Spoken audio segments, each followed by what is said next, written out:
भारत और चाइना दुनिया के सबसे बड़े राइवल्स हैं, लेकिन एक ऐसा मास्टर प्लान है जो इन दोनों देशों को दोस्त बना सकता है और एटलीस्ट कोशिश कर सकता है, और वो है ब्रिक्स। ब्रिक्स यानी एक ऐसा संगठन जो दुनिया के टॉप नॉन वेस्टर्न देशों को साथ लाता है। ब्राजील, रशिया, इंडिया, चाइना और साउथ अफ्रीका।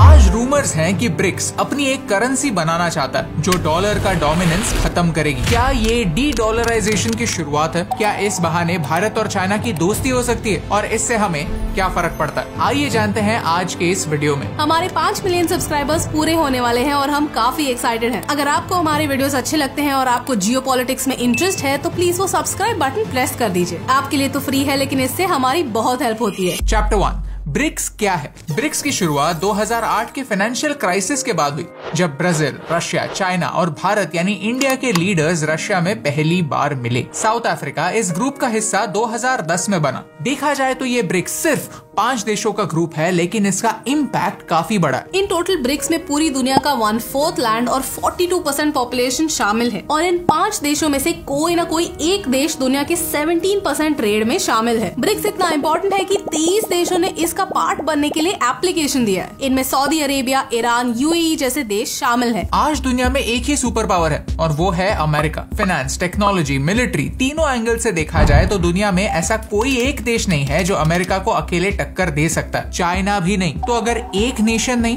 तो ग्रुप ऑफ नेशंस ही सही। ब्रिक्स एक ऐसा ही ग्रुप है जो दुनिया की फास्टेस्ट ग्रोइंग इकोनॉमीज को एक साथ लाना चाहता है। इस साल ब्रिक्स देशों के मेंबर्स और लीडर्स साउथ अफ्रीका में मिलने वाले हैं। लेकिन साथ आने का मतलब क्या है? क्या सिर्फ मीटिंग्स करना काफी है या ऑब्जेक्टिव कुछ और होना जरूरी है? शुरुआती दिनों में ब्रिक्स नेशंस का कोई एक पर्टिकुलर गोल नहीं था, लेकिन आज जियोपॉलिटिक्स कुछ ऐसा शेप ले रहा है कि ब्रिक्स का ऑब्जेक्टिव क्लियर हो रहा है, और वो है वेस्ट की पावर का दी एंड। चैप्टर 2, ब्रिक्स का economic master plan. Russia Ukraine war ने पूरी दुनिया को एक बात का रिमाइंडर दिया है कि यूएस डॉलर सिर्फ एक करेंसी नहीं, एक वेपन है। जैसे ही रशिया ने यूक्रेन पर हमला किया, अमेरिका ने रशिया पर अलग अलग सैंक्शंस थोप दिए। उन्हें स्विफ्ट के इंटरनेशनल मनी ट्रांसफर सिस्टम से बाहर कर दिया। उनके 300 बिलियन यूएस डॉलर्स के रिजर्व को फ्रीज कर दिया। आज दुनिया का 80% ट्रेड यूएस डॉलर्स में होता है। एक देश की सेंट्रल बैंक अपने पास किसी फॉरेन स्टेबल करेंसी के रिजर्व्स रखती है, जिन्हें फॉरेक्स रिजर्व्स कहते हैं, जिनमें से 59% रिजर्व्स डॉलर्स में है, और इन डॉलर्स को यूएस फेड कंट्रोल करती है। यानी सिर्फ अमेरिका में ही नहीं, अमेरिका के बाहर भी एक डॉलर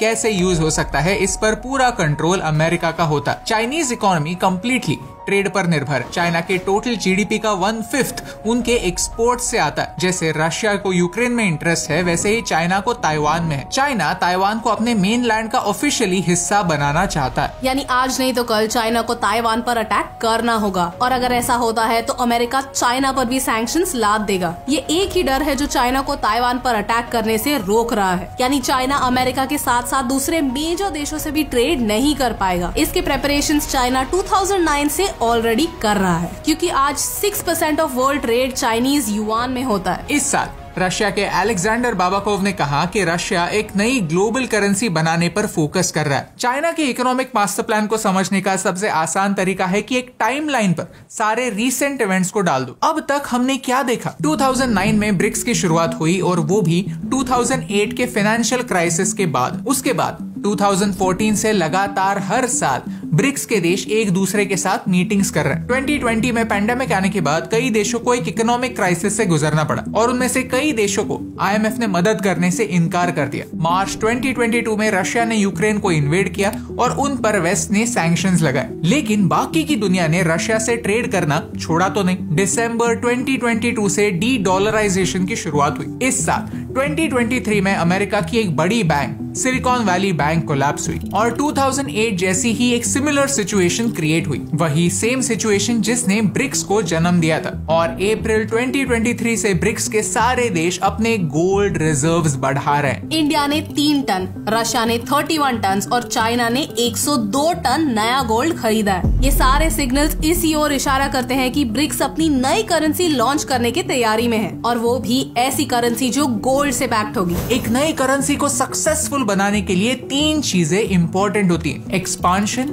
एक्सेप्टेंस और ट्रस्ट। एक्सपांशन, जब और देश ब्रिक्स का हिस्सा बनेंगे तब होगा। एक्सेप्टेंस, जब सारे देश मिलकर डिसीजंस ले पाएंगे तब होगा। और ट्रस्ट, जब उस करेंसी की वैल्यू गोल्ड से जुड़ेगी तब होगा। और इन तीनों डायरेक्शंस में काम जारी है। चैप्टर 3, नई करेंसी की आइडिया। ब्रिक्स करेंसी की पॉसिबिलिटी और प्रोसेस को समझना एक दूसरे करेंसी की प्रोसेस को समझने के बाद आसान हो जाएगा। ये है यूरो, जो यूरोप की सेंट्रल करेंसी है, जो ईयू के 20 देशों में यूज होती है। साथ ही साथ ये नॉन ईयू देश भी यूरो को यूज करते हैं। बात है 1979 की, जब EMS लॉन्च हुआ। EMS यानी यूरोपियन मॉनेटरी सिस्टम, जिसका मेन पर्पस अलग अलग यूरोपियन करेंसीज किस रेट पर एक्सचेंज होगी ये मॉनिटर करना था, जिसे ERM यानी एक्सचेंज रेट मैकेनिज्म कहते हैं। एक सिंगल करेंसी की आइडिया 1987 में आई फ्रांस और वेस्ट जर्मनी की वजह से। वेस्ट जर्मनी में डॉइच मार्क और फ्रांस में फ्रैंक करेंसीज हुआ करती थी। लेकिन एक पॉइंट के बाद Deutsch mark as a currency काफी स्ट्रॉन्ग होने लगी। जर्मनी की इकोनॉमी मैन्युफैक्चरिंग पर चलती है और उनके हैवी मशीन्स और कार्स एक्सपोर्ट करके वो देश को चलाते हैं। अगर करेंसी बहुत स्ट्रॉन्ग हुई तो फैक्ट्री ओनर्स के लिए जर्मनी में चीजें बनाना डिफिकल्ट होगा, क्योंकि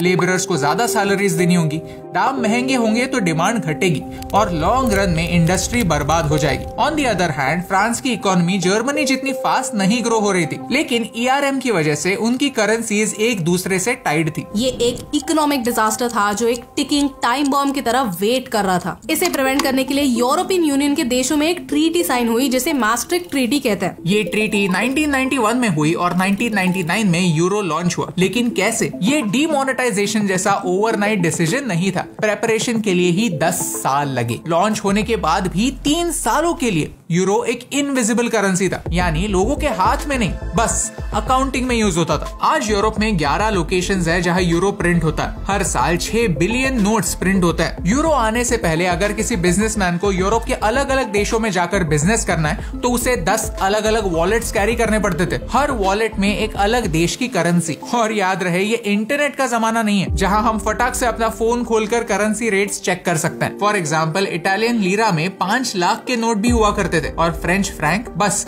500 की मैक्सिमम नोट प्रिंट करता था। यूरो के पहले के जमाने में ये सारे ट्रांजैक्शंस मेंटली कैलकुलेट करना काफी कॉम्प्लिकेटेड था। यूरोप के लिए यूरो एक काफी बढ़िया आइडिया था, क्योंकि नंबर 1, यूरोप में ट्रेड के टाइज काफी अच्छे थे। नंबर 2, सेम करेंसी ने इकोनॉमिक स्टेबिलिटी लाई। नंबर 3, यूरोपियन बैंक जैसे नए और न्यूट्रल इंस्टीट्यूशंस बने, जिनसे पॉलिटिकल स्टेबिलिटी बढ़ी। इन शॉर्ट, यूरो की कहानी में हमने ये समझा कि यूरो जैसी करेंसी बनाने में भी बहुत टाइम लगा, क्योंकि एक नई करेंसी बनाना आसान नहीं है। नाउ ब्रिक्स के लिए ये सोचना जरूरी है कि क्या ये सेम मॉडल हम भी यूज कर सकते हैं? क्या हम अपनी एक अलग से करेंसी बनाकर ट्रेड इस नई करेंसी में स्टार्ट कर सकते हैं? चैप्टर 4, भारत और चाइना की दोस्ती। जिम ओनील एक इकोनॉमिस्ट है जिन्होंने 2001 में एक पेपर पब्लिश किया जहां उन्होंने पहली बार ब्रिक इस शब्द का इस्तेमाल किया था। वो कहते हैं कि कॉमन करेंसी बनाना एक एम्बैरेसिंग आइडिया है, क्योंकि जब तक भारत और चाइना में दोस्ती नहीं होती तब तक कॉमन करेंसी इम्पॉसिबल है। और अगर आप रीसेंट हिस्ट्री पर गौर करेंगे तो समझेंगे कि ऐसा क्यों। 2020 में गलवान वैली में भारत और चाइना के फोर्सेस के बीच में क्लैशेस हुए, जिसमें 20 इंडियन जवानों ने अपनी जानें गंवाई। इस मोमेंट के बाद भारत और चाइना के रिलेशंस खराब हुए। हमने 68,000 ट्रूप्स लद्दाख भेजे, 300 चाइनीज एप्स बैन किए और चाइनीज कंपनीज पर टैक्स रेड्स करना स्टार्ट किया। 19 बार दोनों देशों की arm forces military level talks के लिए मिली, लेकिन दोनों साइड्स के आर्म फोर्सेस बॉर्डर पर तैनात है। चाइना ने पिछले 10 महीनों से भारत में कोई एम्बेसडर नहीं भेजा है। आज वेस्टर्न देश चाइना और भारत की राइवलरी देखकर कंफर्टेबल महसूस करते हैं, क्योंकि डिवाइड एंड रूल का कॉन्सेप्ट अभी भी आउट ऑफ फैशन नहीं हुआ है। भारत और चाइना आज आइडियोलॉजिकली काफी डिफरेंट है। हम एक डेमोक्रेसी है और चाइना एक डिक्टेटरशिप। भारत में डाइवर्सिटी है और चाइना में यूनिफॉर्मिटी। लेकिन अब अगर चाइना अमेरिका को चैलेंज करना चाहता है, रशिया अपनी इकोनॉमी को संभालने के लिए डॉलर के लिए अल्टरनेटिव बनाना चाहता है, तो भारत और चाइना को सेम पेज पर आना ही होगा, क्योंकि अल्टीमेटली यही दो देश ब्रिक्स के सबसे बड़े प्लेयर्स हैं। उन्हें वेस्टर्न मीडिया एशियन जायंट्स कहते हैं। चाइना और भारत की फ्रेंडशिप ब्रिक्स के सारे देशों के लिए फायदेमंद साबित हो सकती है और सही डायरेक्शन में एफर्ट्स भी जारी हैं। G20 भारत में हो रहा है और हो सकता है कि Chinese president Xi Jinping Bharat आए। 2017 में जब शी जिनपिंग भारत आए थे, उससे पहले रिलेशन सुधारने के लिए उन्होंने मिलिट्री डी एस्केलेशन की शुरुआत की थी। वैसे ही अब भी होने की संभावना है। और इस पर दोनों देशों की फॉरेन मिनिस्ट्रीज बातें कर रहे हैं। ब्रिक्स का इकोनॉमिक मास्टर प्लान तब भी सक्सेसफुल होगा जब हम इकोनॉमिकली और पॉलिटिकली कोऑपरेट करने के लिए रेडी होंगे। इन कंक्लूजन हमें ये रियलाइज करना होगा कि यूरो जो एक मल्टीनेशनल करेंसी है, उसे बनने में भी 10 साल का प्रिपरेशन लगा था। 1999 में यूरो लॉन्च होने के बाद 3 सालों के लिए वो एक इनविजिबल करेंसी थी, यानी आम जनता के हाथ में नहीं थी, सिर्फ कुछ स्पेसिफिक पर्पस के लिए ही यूज होती थी, और वो भी उन देशों में जो आइडियोलॉजिकली काफी सिमिलर हैं और जियोग्राफिकली काफी नजदीक। ब्रिक्स करेंसी एक काफी इंटरेस्टिंग आइडिया है और काफी नेसेसरी भी है, जो in the future western monopoly को ब्रेक करने के लिए एग्जीक्यूट होना तय है। लेकिन उससे पहले इन 5 कोर देशों में कोऑपरेशन बढ़ने की जरूरत है। अगर आपको इस वीडियो से वैल्यू मिली, इकोनॉमिक्स और जियोपॉलिटिक्स के बारे में कुछ नया इंटरेस्टिंग सीखने मिला, तो चैनल को सब्सक्राइब करना ना भूलिए, क्योंकि हम एक मल्टीपोलर फ्यूचर की ओर बढ़ रहे हैं। एक ऐसा फ्यूचर जहां कोई एक देश सुपर पावर नहीं होगा, लेकिन बहुत सारी ग्रेट पावर्स होंगी जो एक दूसरे के साथ ट्रेड, साइंस और कल्चर के मामलों में कोऑपरेट करेंगी। और इसी फ्यूचर की एक झलक आपको दिखाने से मुझे फर्क पड़ता है।